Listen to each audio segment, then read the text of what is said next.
Et merci de votre fidélité. Place à l'information de ce jeudi 26 novembre 2020. Les titres présentés par Arnaud Berril-Olseria. Bonsoir Arnaud. Bonsoir Royan, bonsoir à tous. Dans l'actualité de cette fin de journée, nouveau rebondissement dans l'affaire Le Boulanger Asprilla.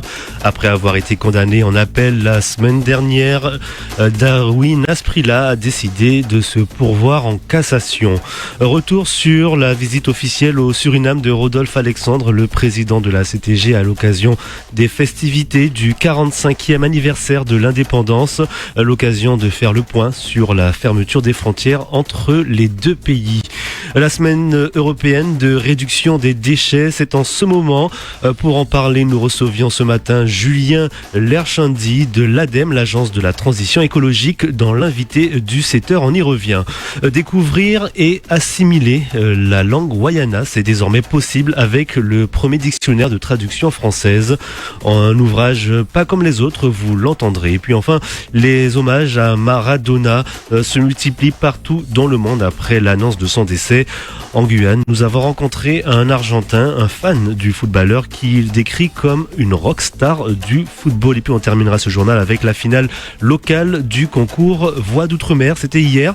2 candidats ont été retenus pour la finale à Paris. Nous avons assisté au spectacle lyrique. Voici votre journal de 18h. Bienvenue.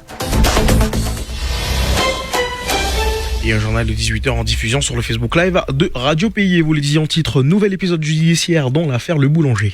Oui, après avoir été condamné en appel la semaine dernière à perpétuité avec une période de sûreté de 22 ans, Darwin Asprilla a décidé de se pourvoir en cassation. Pour rappel, il a été condamné pour le meurtre en 2015 d'Anne-Marie Le Boulanger. L'avocat de la partie civile, Boris Chanksit, a regretté qu'à cause de ce pourvoi en cassation, la famille ne puisse toujours pas faire le deuil judiciaire de cette affaire. L'annonce du pourvoi en cassation de M. Asprilla a été une mauvaise surprise pour la famille de Mme Le Boulanger, qui avait espéré que l'épilogue judiciaire récent soit définitif. Il n'en est pas ainsi. C'est évidemment la liberté de M. Asprilla que de faire usage de cette voie de recours, qui a pour vocation de trancher des questions d'ordre de droit et non pas de fait. Nous attendons donc le délibéré de la Cour de cassation qui interviendra dans les mois à venir. Il n'en demeure pas moins que cette péripétie fait que M. Asprilla demeure incarcéré, et c'est évidemment la préoccupation première des parties civiles que je représente. Et puis nous resterons vigilants à ce délibéré et prendrons les dispositions nécessaires pour être présents le cas échéant s'il devait survenir un nouveau procès après cassation. Donc voilà quelles étaient les réactions et observations que souhaitaient faire les ayants droit de Madame Le Boulanger, qui malheureusement de ce fait ne peuvent pas définitivement faire le deuil sur le plan judiciaire de cette dramatique affaire. Boris Chanksit, l'avocat de la partie civile, il répondait à Victor Zamit. Rodolphe Alexandre renforce les relations entre la Guyane et le Suriname. Oui, invité à l'occasion des célébrations des 45 ans de l'indépendance de notre voisin de l'Ouest, le président de la CTG en a profité pour rencontrer le nouveau président élu, Chan Santoki, et de nombreux élus locaux. À l'approche des fêtes de fin d'année, de nombreux Guyanais voudront se rendre à Paramaribo. La frontière étant toujours fermée, difficile de préparer son séjour. Rodolphe Alexandre est revenu sur cette situation entre les deux pays. C'est le Suriname qui a fermé cette frontière, c'est pas la Guyane. C'est le Suriname parce qu'il continue encore à travailler sur la question du Covid, qui semblerait stagner, voire même diminuer. Maintenant, j'attends du préfet des résolutions qui pourraient permettre l'ouverture, puisque nous sommes à Paramaribo et nous voyons que les lignes aériennes ont été ouvertes avec la Hollande, avec le Brésil, avec la Belgique. Donc je pense qu'au fur et à mesure, les Surinamais vont ouvrir leurs lignes. Nous avons été dépistés obligatoirement. Ils ont pris des précautions énormes sur les protocoles sanitaires à tous les niveaux. Il n'y a pas une réunion qui a eu lieu sans thermomètre, la température, le lavage des mains. C'est un État qui, aujourd'hui, prend énormément de précautions au niveau des questions sanitaires. Rodolphe Alexandre, le président de la CTG, il répondait à Edmé Doudi. Et vous ne le savez peut-être pas, mais c'est en ce moment la semaine européenne des réductions des déchets. Oui, un événement qui aura lieu jusqu'au 29 novembre. Objectif, sensibiliser la population à cette question qui est beaucoup plus importante que ce qu'on aurait tendance à croire. Victor Zamit recevait justement ce matin Julien Lerchindy de l'ADEME, l'agence de la transition écologique, dans l'invité du 7h. Le nombre de déchets produits en Guyane va exploser d'ici quelques années. Il faut donc anticiper et prévoir cette augmentation. Il est clair que face à cet enjeu, face à toutes les infrastructures qu'il y a à mettre en œuvre et face à tous les acteurs concernés, on a un manque cruel de ressources, mais de ressources humaines. Je vous laisse aller sur le site de l'Ouest Guyane de la CCOG, c'est 20 à 25 recrutements en ce moment. On cherche du monde, parce qu'il y a toutes ces politiques à mettre en œuvre. C'est de l'animation, c'est de la prévention, c'est la gestion des futures déchetteries. Voilà, il y a un vrai enjeu en termes d'emploi. Actuellement, c'est entre 200 et 300 emplois. C'est quelque chose qui va exploser. D'ici 6 à 12 ans, il faut prévoir ça. Donc ça veut dire des formations, ça veut dire intégrer dans les cursus actuels, les cursus guyanais, intégrer la formation des jeunes de demain. On cumule beaucoup de déficits, c'est-à-dire que pour l'instant, certains éco-organismes peinent à venir, pas tous, mais certains. Ça veut dire que du coup, certains déchets se retrouvent à la charge de la collectivité. Et si on regarde les comptes des collectivités, la fiscalité, en fait, n'arrive pas à couvrir le coût de gestion. On leur demande d'investir, de mettre en place des programmes ambitieux, mais en face, il n'y a pas de la fiscalité qui va avec. Julien Lerchindy de l'ADEME, il était l'invité du 7h de Victor Zamit. Demain à la même place, ce sera Marie-Claude Lefebvre de l'IEDOM. Et place au point épidémiologique comme chaque jour. Oui, il y a eu 22 cas déclarés positifs au Covid-19 ce jeudi 26 novembre sur 360 tests réalisés.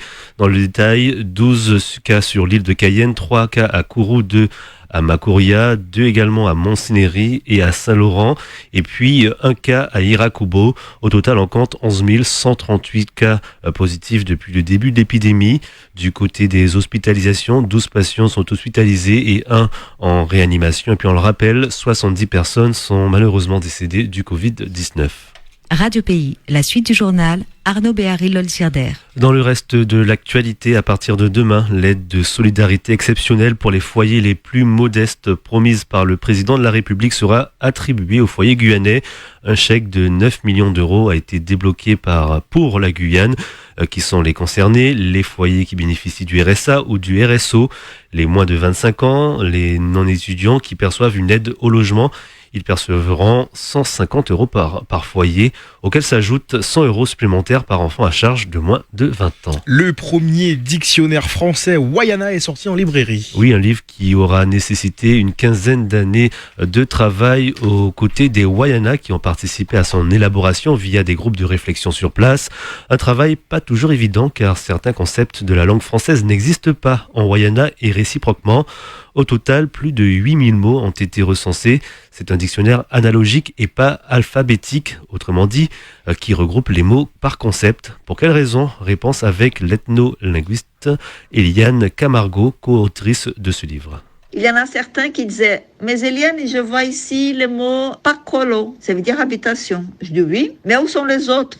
Ben, quels les autres ? Ben, Ottoman, Maïta, et Mune. Je dis « Ben, chacun, il y a dans sa lettre, quoi. Donc, Mune, c'est avec M, les Ottoman, c'est avec O. » Et là, ils ont dit « Non, c'est trop compliqué. Par exemple, tu mets pakolo, l'entrée, et après, tu mets tous les autres mots. Il y a une dizaine pour habitation. Tu mets tous les autres mots dedans. » Et là, je leur ai dit « Bon, donc, je crois que je comprends. Pour vous, un dictionnaire, ce n'est pas par ordre alphabétique, comme chez nous, mais selon votre logique, vous avez besoin d'un dictionnaire analogique où, par entrée lexicale, on rassemble tous les mots qui ont une relation sémantique. Donc, pour froid, vous avez 4 mots qui désignent froid. Il faut mettre tous les 4 mots pour froid ensemble. Donc, le tout maintenant, c'est de voir le mot de ces rassemblements sémantiques, voir le mot qui vous parle le plus. Et comme ça, on met l'entrée lexicale.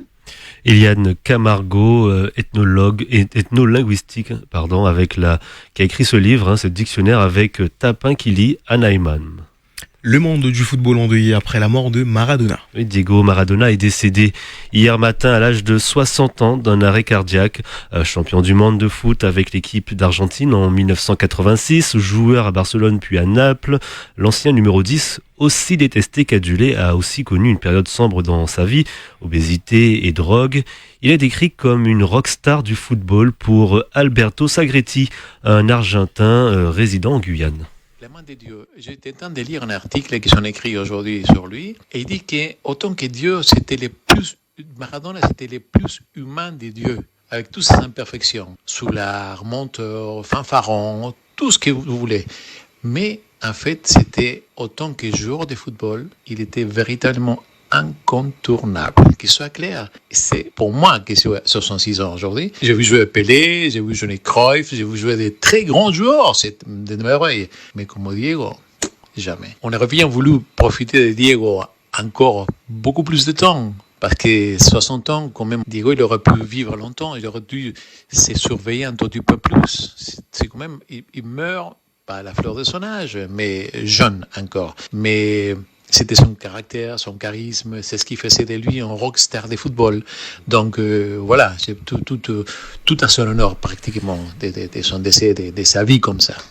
En football, en Guyane, les résultats de la Régionale 2 hier soir, l'USL Manjoli vainqueur face au Yana Sport Elite Academy 2-0 au stade Georges Chaumette de Baduel. Et puis ce soir, en Régionale 1, le Loyola OC reçoit l'AJ Saint-Georges.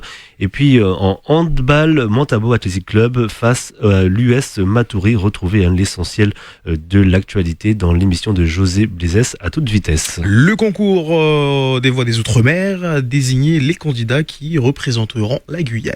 La finale a eu lieu hier et sur les 9 candidats, 2 vont porter les couleurs, mais surtout la voix de la Guyane à l'Opéra de Paris. Clément Buzalka a suivi la toute dernière étape du concours. Pendant 2 heures, 9 candidats âgés de 24 à 50 ans se sont relayés sur scène. Jazz, gospel, classique, traditionnel créole ou comédie musicale, tous les styles de chant sont représentés.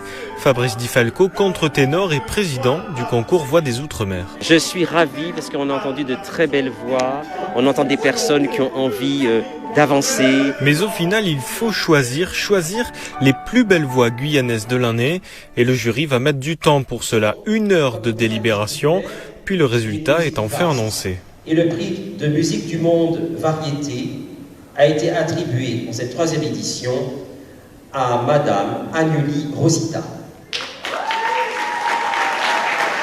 Rosita vient d'obtenir le prix Musique du Monde. Marie-Laure Garnier, soprano guyanaise, membre du jury et gagnante de la première édition du concours. On est très heureux de lui décerner ce prix.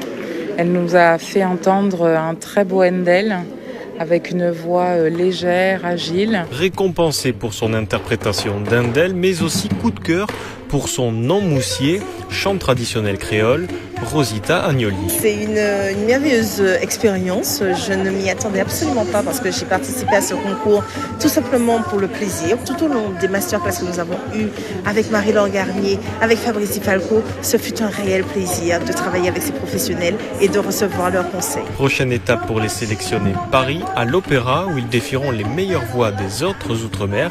Ce sera en janvier sur la scène de Bastille. Et bien sûr, beaucoup de félicitations et bonne continuation, bien évidemment, surtout pour représenter les Outre-mer. On va les suivre jusqu'à Paris, évidemment. Je vais me présenter. Allez, d'ici 5 ans, tiens, je vais bien me préparer, voilà. Merci beaucoup Arnaud Berry, l'OLCRDR. Le prochain point de l'information, ça sera demain dans les matinales des 5h avec Florian Royer. Quant à vous, on vous retrouve demain à 18h. Merci, une très belle soirée à notre écoute.